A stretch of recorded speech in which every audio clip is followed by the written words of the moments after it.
Welcome to Revenge Justice, where every wrong finds its payback. Gazumping. It happens when an agent, or a seller, accepts your offer, but then sells the property to someone else.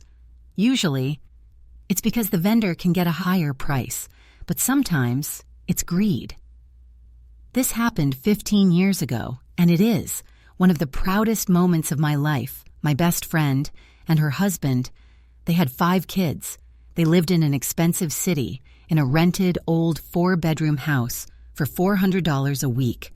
The house, it was run down. The kitchen, disgusting. The drains, stinking. But it was all they could afford, and still, they made it work.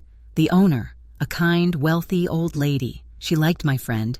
She froze the rent for 5 years and promised that once they saved enough, they could buy the house. It took 5 years. They scrimped, saved, counted every cent, and finally, they were ready.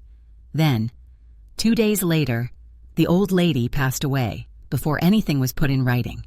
Enter the new owners, her 4 children, all extremely wealthy with massive property portfolios.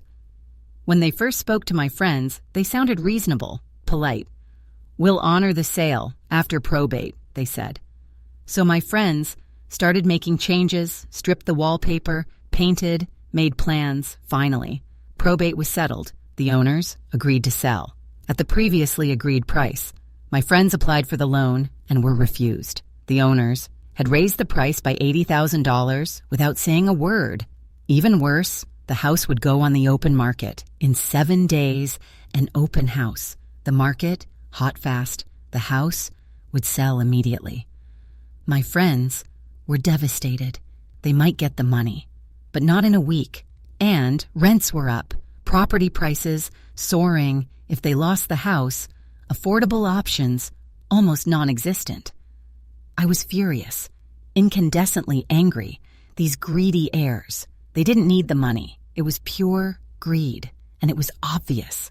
They'd planned this all along. While my friends scrambled, I started plotting. We needed the house to be undesirable without making my friends look bad. Step 1, uncluttered? No.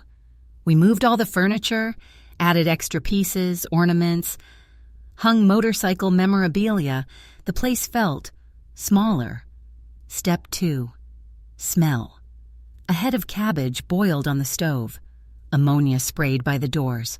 24 rotten eggs poured down the drains. Step 3, the neighborhood.